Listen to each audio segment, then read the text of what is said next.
You're listening to the No Bullshit Vegan Podcast, episode 227.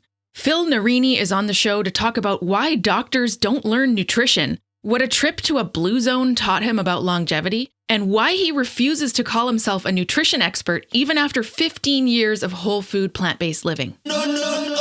Welcome to the No Bullshit Vegan Podcast. Myth-busting and evidence-based advice to help you kick butt with your health and fitness on a vegan diet.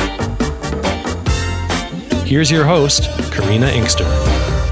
Hey, I'm Karina, your go-to no BS vegan fitness and nutrition coach. Thanks for tuning in. If you get something out of this podcast, the best way to support the show is over on Patreon. Patreon.com/nobsvegan. It's what lets me keep doing this completely ad-free and keep the whole thing no BS. No sponsors telling me what I can and can't say. No ads I have to read before the episode. Even a few bucks a month goes a long way. And of course, there are some fun extras in it for you as well, like exclusive mini episodes for supporters only. So head over to patreon.com/nobsvegan. My guest today is husband, father, grandfather, physician, and surgeon Phil Narini. Here's Phil's timeline. He graduated from the University of Toronto in 1986. Then 5 years of family practice in Northern Ontario as a hunter and fisherman, by the way.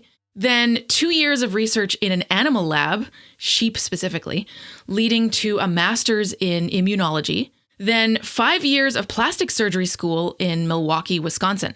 He then earned a certificate in hand and microsurgery.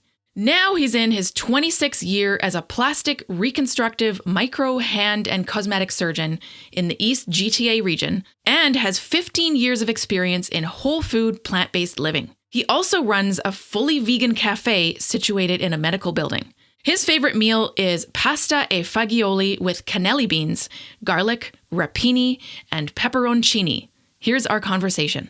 Hi, Phil. Welcome to the show. Thank you so much for speaking with me today. Karina, it's a great honor to be here, and I'm very humbled by your invitation. Thank you very much. Of course. Well, folks who listen to this show know that my first question is always about veganism when the guest is vegan, which is probably about 85% of the time. But I have an exception for you. I have a more pressing question. Maybe you can guess, but it's about accordions. I was glad you brought that up. What's the accordion connection?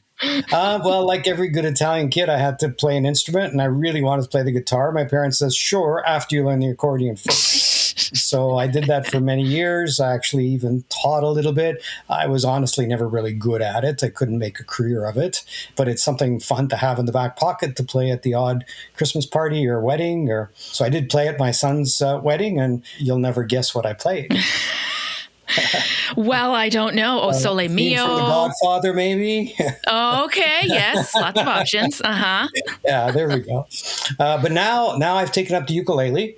And part of my, if you want to call it health kick or striving to be as healthy and live as long as possible in good health, you got to take care of the brain too, right? It's not all about eating and exercising. There's other factors as well. So I've taken up the ukulele. Very cool. For me, it was hard to do. I've never played a string instrument before, but it's amazing what you can learn on YouTube these days. And it's super fun. And just to share, as a fellow accordionist, I was taught very classical accordion. Here's the chords, play the scales, do the discipline, learn the theory, etc. Right? And I really, even now, I have trouble playing anything if there's music in front of me. The uke is the opposite. I put a finger here on the red dot and play a C chord. And it's been very, very liberating and fun and a great stress reliever. That's amazing. Yeah, a lot of my students are older adults who are retired and now have time, and they're either getting back to music having played when they were like 10, or it's a totally new adventure for them. They've never had any sort of musical training, and it's so great in so many ways for mental health, cognitive function, all the things. Absolutely. And the accordion can be cool, as you know. Well, it is cool. Let's just call it what it is. Amazing. Okay, so instead of just asking you like, hey, what's your vegan story? Let's go back in time And let's do a little like origin story. So you used to eat animal products. You used to hunt animals. You have an interesting history coming to veganism. So take me back to where you were fishing, hunting, doing all the things, and what's the story to get to where you are now? Being Italian origin, Italian heritage, growing up as a first-generation Canadian as well, parents were immigrants, our food was very traditional and very meat-centric. It's important to know, if you look back in history and look at my family's family, where they came from, I heard so many stories about them picking dandelions to make a salad and then watching that same plant grow so that they could go harvest food again. And the bulk of their food was what they could harvest, what they could forage, and occasionally they'd have some meat. But any meat that they had to grow, let's say they had chickens, those would often be sold at the market so that they could buy wheat to make flour. Mm-hmm. So our heritage is predominantly a plant-based diet. And if you had a chicken, that would feed 8 children and the parents. And that was one chicken. So in other words, chicken would walk through the sauce, and that would be the chicken for day one, right? And so on. So there was some meat involved, but was very little. Now, fast forward to North America, or Canada specifically. Now we've got money. We can afford meat. Let's buy the good food. So I grew up in that, and every family gathering, every family picnic, and there was lots of them, it was all about the barbecue. And personally, my meat had to bounce off the barbecue and bounce onto the bun on the other side. In other words, people call it blue, if you know what I mean. And if there was a little bit of blood dripping from it, that was me. So I was into carpaccio. And then for Easter, we used to invite the lambs over. And what I mean by that, without getting too graphic, is we'd go to the farm and the lambs would come with we called it their pajamas on. And you can take the rest from there without getting too graphic. And that's how I grew up. I was involved in the slaughter of pigs to make our prosciuttos and sausages. And every year our family would buy half a cow. And that's how we grew up. At the age of 15, as you mentioned, I got my first shotgun and I started hunting, and that continued. Part of my medical career, and people know that I'm a physician, part of my medical career is I worked in an underserviced area up north. And if you're in Northern Ontario, you hunt and fish. That's just what you do, right? There's really nothing much else to do. Okay, you can snowmobile, right? But that's only an excuse to go hunting and fishing. Right. So that's what I did. I probably hunted and fished for sure every week and multiple times a week. And that's who I was. That's sort of the backstory, because a lot of people think that, you know, you grow up as a hippie and your parents and you wear Birkenstocks and then you become a vegan. You and I are going to disagree a little bit today, and I love it. And one of the things is go vegan. So I didn't go vegan. That didn't happen to me. So my story is, so that's the backstory. My story is this. I was dating my wife. We're now married 16 years. Dating my wife, and I invited her on a date night.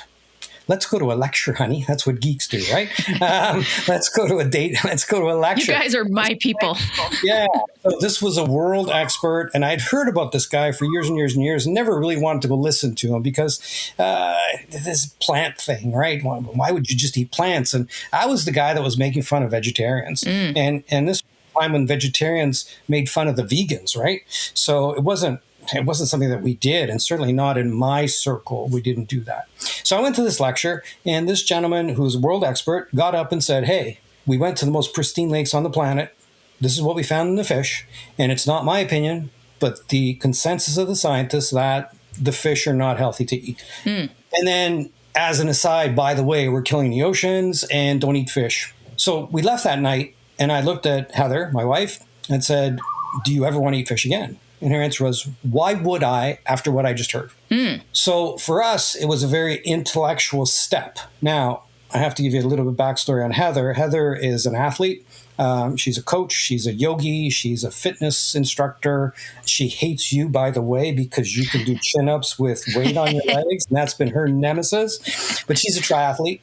She's coached professional athletes as well. And now she's kind of, let's call it semi-retired, does a bit of coaching, works at a spa, and does a bit of yoga and fitness and blah, blah, blah. But she is a high-level athlete. We just went to Sardinia. She kicked butt in a triathlon, and we can talk about that later if you like. We can put a pin in that and come back to it. She thought she knew what she was doing with respect to nutrition. She was kind of like you, the non-vegan version or the pre-vegan version, to coin the statement from one of your other podcasts. So she was a pre-vegan, thinking she was pretty smart. I'm a physician thinking I'm pretty smart. I know about nutrition, you know. And that night changed us. And I think this is an important point for your listeners to understand that we didn't go out searching veganism, plant-based. We were taught that night a switch was flipped and we became people who don't eat fish. So a lot of people talk about, oh, it must really be hard. And again, one of your other podcasts was talking about the Vetopia. That's what an awesome word, right? How hard it is to be vegan in a non-vegan society. For us, it wasn't hard to not eat fish in a fish-eating society. We changed that night. There was no willpower. There was no hard decisions to make. We just stopped going to our favorite sushi restaurant. We stopped fishing, which we used to do. I taught her how to fish and how to fillet fish and put them on the Barbie. We just stopped. And that sparked in us the interest of, hang on now, what else do we don't know about? So you don't know what you don't know, right? And there's the Dunning-Kruger effect, and we don't have to go there and talk about psychology, but you don't know that you don't know what you don't know. So we didn't know. So it started our literally 2-year journey to get to being fully plant-based. So we didn't go vegan. And we just gradually changed. And the ultimate kind of nail in the coffin was we attended a program in the US, which is called the Life Transformation Program. I don't need to advertise them, so we'll leave their name out of it. But it's 100% raw plant-based facility, and they take care of all the 5 senses. So it's not just eat this.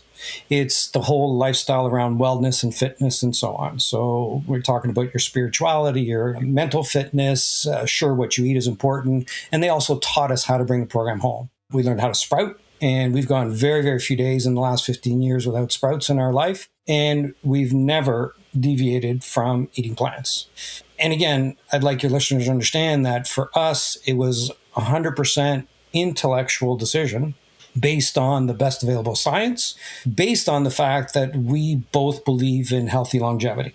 And what I mean by that term is let's lead the most vibrant, full life we can, and hopefully add some years to our lives as well. That's my story. I love that. Thank you for sharing.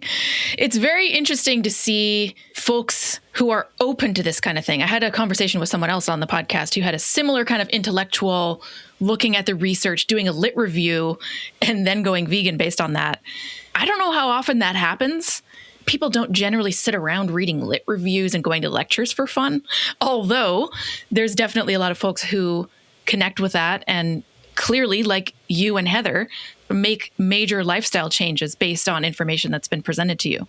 So what do you think it is about folks like you that make you open to this information instead of shut down and start, coming up with excuses or finding your own peer-reviewed articles that potentially go against what you've just learned? I've been planning for months on every question you're going to ask me, and that wasn't one of them. So that's a hard question. So I've been doing this 15 years now, fully vegan, fully plant-based. And we like to talk about whole food plant-based as opposed to vegan, because as you know, vegan can still mean French fries and beer, right? And we don't do French fries and beer. Well, the odd beer. As a physician, I see people daily with health challenges. And it's rare that these patients have been told, hey, guess what? Your health challenges are related to what you're eating. And I'll just give you one example. I'll ask people routinely as part of my work, do you have high blood pressure, cholesterol, and diabetes? I call it the trifecta, right? High blood pressure, high cholesterol, and diabetes. And most people say no. I take a pill for that. Ah, okay. So there's this denial that I have diabetes because the doctor said your blood sugars are under control. And they aren't even told that, hey, we could get rid of your diabetes by putting you on a plant-based diet. It's never told. So beating around the bush a little bit, but the answer to your question is I've given up trying to figure out why people don't want to change, and I've taken on the role as educator. You're here with a health challenge. If you want to listen to me and you're open to suggestions, I can guide you and teach you on what you should be doing. It's up to you to figure out why. And it's up to you to figure out if you want to motivate yourself. And it is very, very frustrating because to me, the science is black and white. There's no, we're not really sure here. The science is black and white, that if you want to be healthy, this is what you should eat. And then let's not forget, I know that part of your motivation is Basil, and right? Basil the hamster. Right. So we didn't change because we wanted to save the planet. We didn't change because we love animals. Now we have 2 dogs and we love animals. By the way, we live lakefront. But now when I see fishermen come out and I see them catching fish, I feel bad for that fish. So the ethical part of it came on as a secondary, let's call it benefit or awareness even. We really did it for selfish reasons. So it's really a societal thing. Why do people still eat bacon when we know, and it's been clearly in the news, that bacon causes cancer? People still eat bacon because, as you know, bacon's yummy. Mm-hmm. I think a lot of folks come to it like this. I actually screenshot someone's comment in a conversation I was having on Threads about why people come to veganism. And I think it's along the lines of what you're saying. So this person said, my mom was diagnosed with stage 4 colorectal cancer, and suddenly I became receptive to plant-based eating as an option, where before I had been closed off. So I came for my health. And then in brackets, he says, I've lost 190 pounds, by the way. And I've proven to myself that I don't need animal foods to survive or even thrive. And I like that he put foods in quotation marks because we don't see them as real food options anymore, I suppose. Right. And then he says, as such, I became willing to listen to the ethical arguments and realized all the lies I had been living in. And that's pertaining to things we're told from the meat and dairy industries and et cetera. So I think that's very similar. Coming to veganism for, I guess you could say, self-centered reasons, health, cancer prevention, looking at data, longevity, but then realizing, oh, wait a second, there's actually a whole world here of other options. Yeah, beautiful. And let me just take what you said one step further, is the cancer thing. So again, as physicians, part of what I do is reconstructive surgery, and we are seeing younger and younger patients with cancer. I recently did a presentation on breast cancer and breast reconstruction, and looked up all the recent data. And in Canada, we need to be very proud that we are now number one as cancer being our number one killer. It's awful. It used to be cardiac disease, and cancer now has surpassed that. And the statistic now is 1 in 2.4 people in Canada are going to get cancer. And we're seeing it younger and younger. So I see women now in their 30s and 40s with breast cancer. I don't treat colon cancer, but I see them coming through the hospital in their 30s. And why? Fiber deficiency. It's real easy. This is not rocket science, right? So the information is out there. The stats are out there. People just need to open up their eyes just a wee bit. They need to jump on our bandwagon. Absolutely. For one reason or another. Exactly. I had another conversation with someone on the interwebs who was very anti coming to veganism for environmental reasons or health reasons. You know, very like, just tell it like it is. It's an ethical standpoint, end of story. But I think that viewpoint is preventing more people from adapting and eating more plant-based foods and eventually going vegan. Absolutely. Yeah. We shall see what happens. I don't know. I have this idea of like the whole world going vegan, and then I hang out for 5 minutes online. I'm like, never mind, it'll never happen. So can we talk about this vegan thing for a little bit? Because I really don't like that word. And again, I love 99.99% of everything that you say, and I think we're totally on the same page. So, but I just want to disagree with you for the sake of disagreeing. We've always talked about whole food plant-based. If I go to a restaurant, I'm going to say I'm vegan. Right. Okay? Because they understand that. But if I'm talking to a patient or a client or a family member or somebody who wants to listen, then step number 1 is get rid of the processed foods and the junk. Number 2, eat whole foods, right? And number 3, you're going to feel so much better, and it's going to help you with your health challenges. And now we can, because to me, veganism is almost like a religion, right? And it carries the package of all that other stuff. So I don't know if that scares people away when we use that V word. There's other V words that we like to use, but anyways, we won't go there. But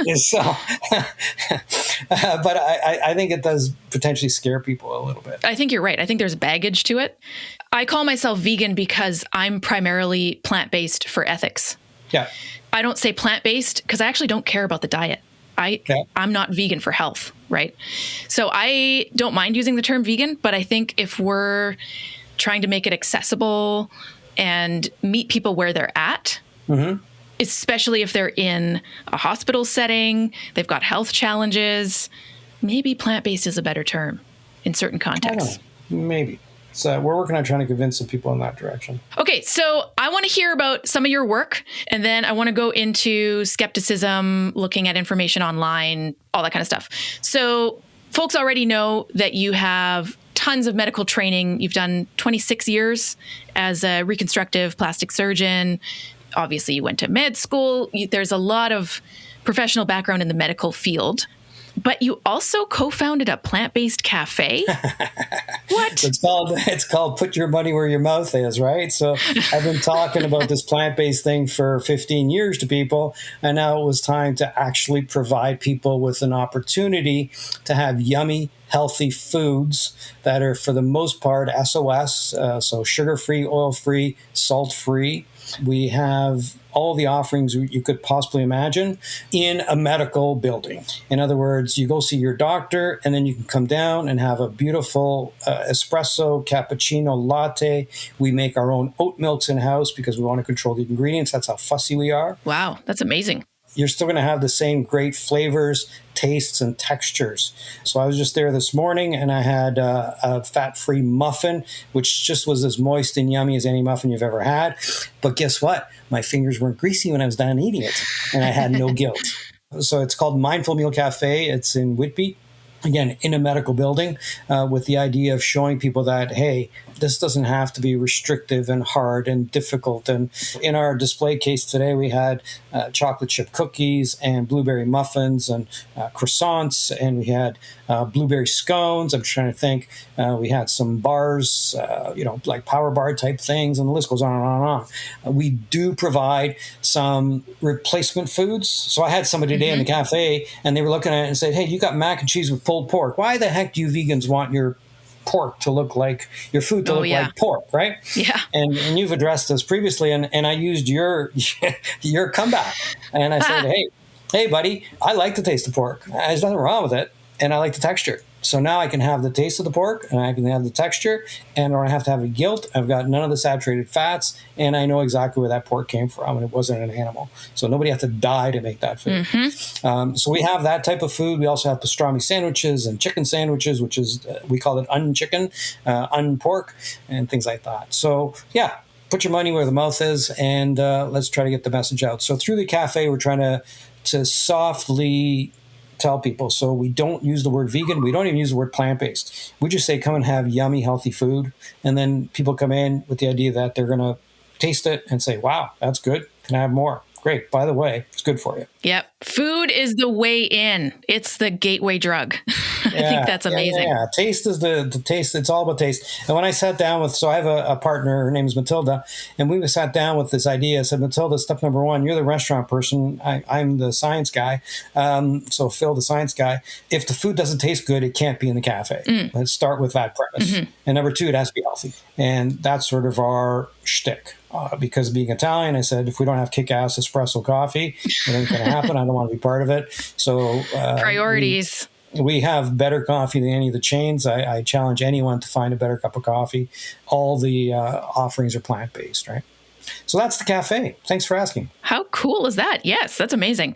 So if you have someone who comes in and is just like, I don't know anything about, meal prepping with plants, you can just say, well, just go down there and have a bowl or try a soup or have a sandwich. And guess what? We also offer a cookbook. So Matilda has a cookbook that she's created. And if people are into growing their own veggies, as we do, we actually have guides to that as well. So we do try to provide education. And also through the website, we've got some links on some health topics. And I try to do a blog on a regular basis to try to educate people on the whole concept of food be thy medicine. That is so cool. So in that kind of realm of food being medicine, we all know how much bullshit is out there and pseudoscience and people peddling various things on the internets. So in a conversation that we had before booking the podcast, I think it was on Instagram, maybe, I can't even remember, but you were saying something along the lines of, I shouldn't be trusted to give nutritional advice, meaning you. 100%. You're a medical professional saying, I'm not a nutrition expert. Yeah. Which is interesting. Tell me about this. Yeah, that's so important. And I think that's one of the messages I really want to get across in this forum, and that is who to trust. So as a physician, and my intro, I've got more letters after my name than I have in my name. And that proves one thing, that I can work my ass off and that I can study and I know how to read scientific literature and I can memorize shit. Yeah, right. So let's talk about scientific skepticism. The whole idea is that there's a scientific principle and there's a scientific way for us to learn. Science is a process. So we don't prove anything is true. We tend to show that things are false. And that's how science works. And over time, science evolves. And we come up with theories. We test those theories. We try to disprove the theories. And if we can't, then we are moving a little bit closer to the truth. And that's how science works. So when somebody comes out with a claim, and everyone with an Instagram account now or a Facebook account is an expert and an influencer, as you know, you and I both hate that word. When that happens and they have these beautiful polished websites, they instantly become an expert. So we need to sit back and say, hey, I want to know why you feel qualified to talk to me about this. So most physicians have zero, less than I did in medical school, training in nutrition. The medical training now is so focused on so many other things that there's zero, not a little bit, but zero nutrition. I just had a medical student yesterday with me, and I asked how many calories per gram of fat is in food, and the answer was, I don't know. Wow. Right? It's a simple, basic question. Okay, it's not a hard question, right? How much protein do you need? And the answer was, well, I don't know. Is it 0.8 grams per kilo? No, it might be 0.8 grams per pound. I said, well, did they not teach you this in medical school? And the answer is no, we don't get taught. So physicians routinely are not taught. The other problem is, I was invited to a conversation, a presentation by an expert last Wednesday on the treatment of cholesterol and triglyceridemia and how should we lower our lipids. And guess where it was being held? At a steakhouse. Oh, good God. Okay, it's at a steakhouse. And I really wanted to go, but I couldn't get there just to make fun of these people, to say, does anybody here really believe that the food on your plate is going to help this disease? The answer is, steak tastes yummy. We can afford to eat steak, so let's eat steak. So if you're that type of person, how do you turn around and tell your patient, don't eat steak? You just can't. So the medical profession as a whole does not understand nutrition. I was in a cardiologist's office not too long ago, and we walked by a room. I was getting a tour, and it said cholesterol clinic. And I said, is this where you talk about diet? And he looked at me and he says, good idea. Really? Really? Wow. Right? Okay, that's the cardiologist's office. So that's what we're fighting. So back to me. Why should anybody believe anything that I've told you? Because I've gone through the process. So now I'm 15 years into this. Just this past weekend, I attended the Plant-Based Nutrition Conference in Toronto, the 7th annual, and I'm still learning stuff. So books and certification courses and retreats and podcasts. And then the question is, who do I believe? Who should I believe? The answer is, I want people with gray hair. I don't really care about their credentials, but I want to see them kicking ass. You know, for example, Mrs. Esselstyn that you know of. Oh, yes. She's been on the show as well. Yeah. Hanging from a bar for 2.5 minutes, plus at the age of 90. I want to know what she's doing. All right. So I want people that have gray hair, have been doing this for 50 and 60 years, and I want a bunch of them. And if you can amass that group of people, then boom, that's where the dynamite is. It's not in the sexy influencer with the six-pack who's tanned and 30 years old, sitting on the beach eating on a hunk of liver. That's not the guy I want to believe, right? But I want to look like him too. So it's hard. It's really hard for the average person. So the message is, be skeptical about anybody who gives you advice, and it doesn't matter whether it's buying a car or putting food in your face, and really look at the sources of the information more. And if you can be geeky a little bit, and it's really hard, is you go to the source of the information. So if somebody quotes, the study showed, well, let's go look at the study. And now we really know, right? Because your interpretation of the study may not actually be what the study showed. So it takes work and effort to get down to the actual truth. Absolutely. And you know what you're saying about like the gorgeous influencer on the beach. It's easier to follow individuals than it is to follow the general state of scientific literature. It's easier to have your Instagram feed be following a whole bunch of individual people that you can check in on versus having a subscription to academic journals or going on Google Scholar every week to look at what's happening. Yeah. It's just less effort. It doesn't mean that it's actually legit information you're getting. But I think in an ideal world, none of us would be following individuals, whether it's a doctor or not, for this kind of information. It would just be somehow easier to access and amalgamate the state of research currently and to be able to access full text journal articles and understand what they mean. In grad school, I had access to whatever journal I wanted. Now I don't. And it's behind a paywall often because I'm not associated with the university anymore. So I don't know what the answer is to that, but I think your general point of skepticism is a really important one. You've just sparked a couple things for me to expand on. One is the individual. So I mentioned in the bio that we just had a trip to Sardinia. 2 reasons we went there. Well, 3 reasons. One, it's an absolutely beautiful, secret place to go to that most people don't go to, and it's amazing. And I don't know why it's not touted more. Number 2, Heather was in a triathlon, which she kicked butt at.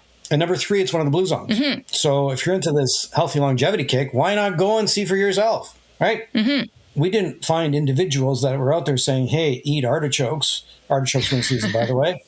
We found a bunch of people who were doing all these, secrets to healthy longevity. And it was just their way of life. The secret is there is no secret. Mm-hmm. The answer is they eat real food. We traveled for over 3,000 kilometers in our trip in Italy, and we saw 3 McDonald's. Wow. Here, I travel 20 minutes to work, and I see more than 3 Tims and more than 3 McDonald's. Mm-hmm. And nothing bad about McDonald's or Tims, but it's a highly processed foods, as we know, right? And maybe not the best for healthy longevity. Mm-hmm. So that's number 1, they eat real food. Number 2 is the church is at the top of the hill. And guess what's across the street from the church, across the piazza, in every town? It's the bar and the cafe. So if you want to go and hang out with your buddies, you got to walk up the hill to go have your cappuccino or your espresso in the morning, right? You want to go to church on Sunday, guess what? You got to walk up the hill. And they walk, they don't drive. Mm-hmm. So they're getting exercise. They're not joining gyms. No disrespect to you and people that join gyms. I think it's wonderful and it's awesome. It's very important. But these people are routinely doing hard things and walking and getting exercise. They're eating real foods. And they're getting together with their buddies. Mm-hmm. So they have that social connection. And one of the lovely things that we experienced was the sense of community. Some people may call it religion. And if that works for you, then great. Follow a religion, and that's important. But it's a sense of community. We're going to work together. We're going to support each other. That's what they do. And this is the place on the planet that's known for having the most centenarians per capita than anywhere else. Mm-hmm. There was no supplement store. There was no Whole Foods, right? Because Whole Foods were everywhere. Mm-hmm. So to me, that was sort of, if you want to call it the nail in the coffin in our journey, sort of the pinnacle. It's more like the cherry on top, right? Mm-hmm. It was sort of the pinnacle of our understanding of, we've been doing this for 15 years, trying to understand what do we do to improve our health and maybe improve our longevity. But now we go there and you experience it and you say, you know what? It's really not that hard. It really isn't. Well, it's hard if you live in a society that isn't built to be active by default and to eat healthy foods by default. Sardinia is. Yeah. You want to hang out with your buddies, you got to walk up the hill, as you said. I want to hang out with my buddies, I get into my car because there's no other option. Okay, but I'm going to disagree with it a little bit, right? So yesterday, I'm on the 3rd floor doing surgery. I get called down to the ER to see a patient. I can take the elevator or I can take the stairs. Oh, sure. And I can walk down the stairs and I can walk up the stairs. Mm-hmm. And when I drive to the gym, I can park next to the door, or I can park on the other side of the parking lot. We can incorporate hard things into our lives. And this is something that's actually been studied in the past, that if you incorporate hard things into your life on purpose, mm-hmm. you can burn as much as 800 extra calories a day just by doing that. For sure. So I agree with you 100% that our society is around conveniences. Nobody gets up to change the channel anymore, right? Uber Eats, Amazon mm-hmm. delivery, all that stuff, right? Automatic car washes, and the list goes on and on and on and on. So if somebody is motivated to improve their health and they understand you got to move more, and I want to go to the gym. Mm-hmm. There's 1,000 things you can do in the day. I just heard one real simple on another podcast, and the guy was talking about the old man test. Have you heard of the old man test? Nope. I'm interested though. Okay. Try this tomorrow morning. It could be the old lady test too, right? So try this tomorrow morning. So you get up, you get out of bed, you put your shoes and socks on the floor, lift up one foot, put on a sock, put on your shoe, tie your shoe without ever putting your foot down. Mm. And that simple little minute and a half of, well, let's call it exercise, let's call it activity, let's call it whatever, is going to improve your balance and going to improve your strength. And I guarantee that a vast majority of people won't be able to do it first try. So a simple thing like putting on your socks can actually turn into a moment of, let's call it micro exercise, micro movement, and incorporating these little things. Again, and I agree with you 100%, but if you want to be healthier, let's figure out how to incorporate these things. Stand on one foot when you brush your teeth. How hard is that? It's going to improve your balance, it's going to improve your hip extensors and your adductors. And then for half of the time, stand on one foot. The other half time, stand on the other foot. There's so many little things that we can incorporate into our lifestyles that we have taken out. Don't go to the damn drive-thru. At least walk in to get that donut, right? At least walk into the restaurant and get the donut. You're going to feel so much better about yourself. I think it's important to just send the message out there that we can take agency and we can make our own decisions and we can affect our own health. I mean, I'm standing at a standing desk every time I record a podcast. So I'm standing for 2.5 hours today, which is better than sitting. I'm still not being active, but still. Yeah. So, there are small things that add up, but I kind of see it like being vegan in a generally non-vegan society. I'm always the one asking the restaurant, hey, what do you have that's vegan? Or making sure that there's going to be a plant-based option when I go to dinner at someone's house. It's not the default, right? Me using my garage as a gym is also not the default. It was made for a car. Yeah. So these are kind of things that we do outside the so-called norm, which sometimes is not that hard, but I think other times the system could be more helpful to us, where the default could be something else. Let me give you a concrete example. A couple of hours ago, I was invited out to lunch with one of my colleagues, and she was taking her secretaries out for lunch. She says, hey, do you want to join us for lunch? I said, sure. Great. Where are you going? All you can eat buffet. Oh, great. Okay. So as a joke, when I walked in and we sat down, I asked the server, so they just come and give you water, right? And then you get your own pile of food, a couple of thousand calories for lunch, right? So I asked, where's the vegan section? And she looked at me like I had, just proposed a marriage to her or something, right? She was terrified. But anyway, I went around the all-you-can-eat buffet to include sushi and whatever. And you know what? There was some amazing food there. I could find, fresh fruits and veggies, plants, all kinds of vegan options that weren't labeled vegan, by the way, right? Right, that of course. Scare the customers away, right? And there was more than ample food. So you're right. It is a little bit scary. It takes a bit of effort to say, I'm vegan and that's what I'm going to eat today. But even at an all you can eat buffet, there was more than ample choices in a non-vegan restaurant, by the way. So. Yep, totally agreed. So choices are important, and it doesn't have to be difficult. It really doesn't. Absolutely. So a couple more things before we wrap up. One is going back to what you were saying about, going to a lecture, taking in new information, looking at the research yourself, learning on your own over the past 15 years or so that diet is associated with disease, like the story you told me about going to the cardiologist's office with the cholesterol clinic. And he's like, oh yeah, diet would be a good idea. So how did you learn about the associations between diet and disease? And why don't more people in your position learn the same thing? Because it takes effort, like you were saying, right? It takes effort. So number one is being open-minded. So as a plastic surgeon, people think that it's all about breast lifts and facelifts and boob jobs and liposuction. We are taught to question everything. So not to brag about plastic surgeons, but to share, we need to understand everything from hair transplant to toenails and everything in between. There's not a body cavity that we don't assault and insult and try to repair and improve, but you need to understand everything.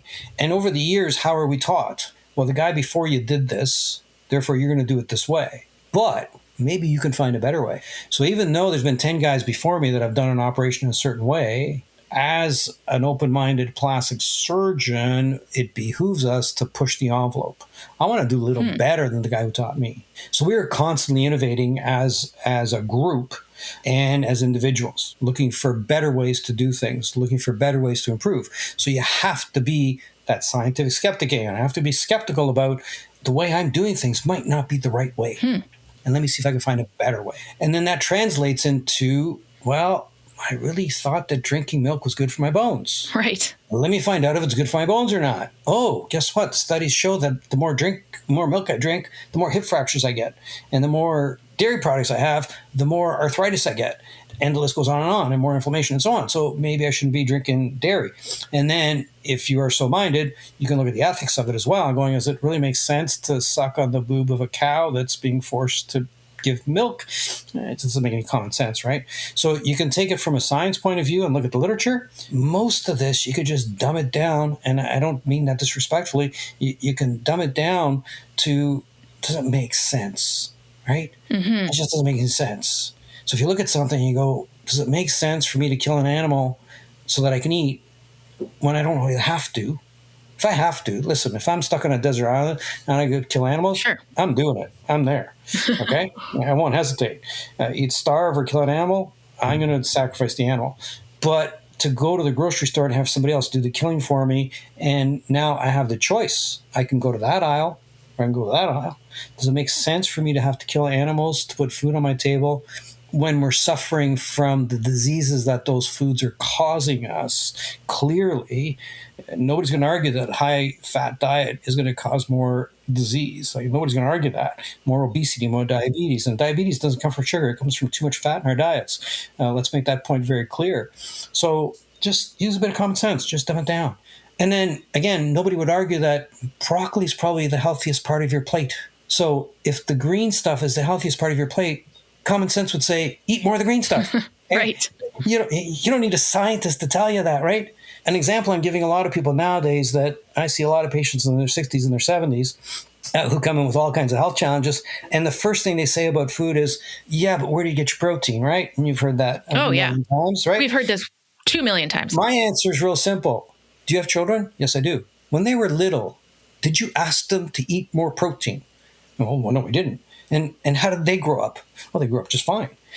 In other words, protein really wasn't an issue until people started marketing the idea that protein chips are good for you, and protein bars are good for you, and protein latte is good for you, and right? You know where I'm going, Totally. with this, right? So yep. I'd like to challenge any listeners that are master brewers to come up with a KP protein beer, right? So it's going to be Karina Phil. We're going to partner together with a brewery, and we're going to make a protein beer. Right? It's going to be a kick-ass beer. You go to the gym, you work out, you need some protein, have a beer. How cool is that? Right? That'd be amazing. So if people aren't into the science, because I'm a geek and sure I like science, you don't need the science. You need a little bit of common sense. And then if you're not sure, you just go to reputable websites, and there's lots of those, and you've got lots of links, as we do on our website, and you go to those and say, hey, look at these guys with gray hair, and their message is 50 and 60 years old. They know the science. They've done the studies.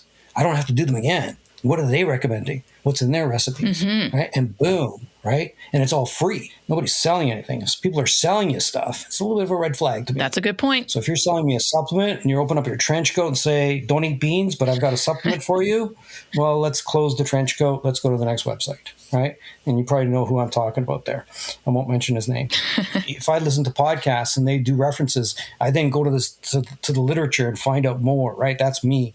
But the average person does not need to do that. Just use common sense to start with. Look at the experts that you trust, given some of the things we've talked about today, and then figure out, I really think it's important, figure out how to change you. Because if you can change you, then there's no choice. And what I mean by that is I don't eat Oreo cookies. That's who I am. So I walk by an Oreo cookie and I look at it and go, that looks yummy. I really wish I could have one. Oh, but I can't eat that because I'm vegan. I don't do that. I just walk past the Oreo cookie. It's not part of who I am. And that, goes on for everything else. So for us, there's no cravings, there's no starvation, there's no dissatisfaction, there's no suffering, there's no sacrifice, there's no willpower. It's, hey, what 12 vegetables we'd have for dinner tonight and how are we going to make them yummy and tasty? It's that simple. So it's complicated, and people like to complicate it. Why? Hey, Karina's here to say, let's get rid of the bullshit, right? Because bullshit baffles, right? So let's get rid of the bullshit, right? Let's not baffle people with bullshit. Let's get back to basics. Eat real food, move more, stress less, love more, take care of yourself. And the love part, without getting too schmaltzy and going into a field I'm not an expert in, right? You got to love yourself, right? Don't love your car. people ask me, "Oh, you must love that car." No. I love my wife. I love myself. I like my car, right? And There's a difference. There's a difference. And I like to, and I love my wife, right? But I don't love my car, right? Anyway, sorry. It's a bit of a tangent. It's a bit of my ADD. All good. All good. Right? It reminds me of a couple of things. James Clear, who wrote Atomic Habits, always says that behavior change is identity change. And if you can change that identity, that's exactly what you're saying. Like, no, I'm not a person who does that. Or I am a person who does A, B, and C, whatever it is. It's more about your own identity than it is about depriving yourself or avoidance, all of those kind of things. And it makes it way easier. Like you said, no cravings. You don't feel like you're deprived. It becomes part of who you are as a person. Yeah. And again, I want to come back to your shtick. A side benefit is that you become a better person. You become more compassionate, not towards just animals, but to other people. You care more about the planet. Those are little side benefits. Now, if you come from that angle, that's great. You've already got that. And then we can do the other stuff, the nutrition part of it. Mm-hmm. But those are side benefits from this fundamental understanding of becoming a better person in health and in mind and in body and in spirit. Let's not forget about spirit, right? That's fundamental. That's key. I love it. I'm glad we've come full circle. Full circle. Well, thank you so much, Phil, for being on the show. So great to speak with you. And hopefully we get to chat again soon. Okay. Love to. It's been a great pleasure to being here with you. Hopefully we've made some sense to some of your audience and hopefully motivate some people to be better versions of themselves, because that's really what it's all about. If I could say just one last thing, little changes can lead to very big long-term outcomes. That's absolutely true. The other side of the coin is if you really want drastic changes, you have to put drastic effort into it. Mm-hmm. So, a lot of people say, everything in moderation. Well, if you're looking for a little bit of diabetes, a little bit of heart attack, a little bit of a stroke, a little bit of high blood pressure, a little bit of arthritis, stick with moderation. How's that working for you? Right? Do you want dramatic changes? Well, maybe you need to put in a little extra effort. And the effort doesn't have to be difficult. We've talked about great strategies on how. And with coaches like you around, hey, you can't lose, right? And there's more and more of us out trying to get this message across that you can truly have healthy longevity, as they do in the blue zones. There's no secret. Love that. Well, thank you again, Phil. Such a great conversation.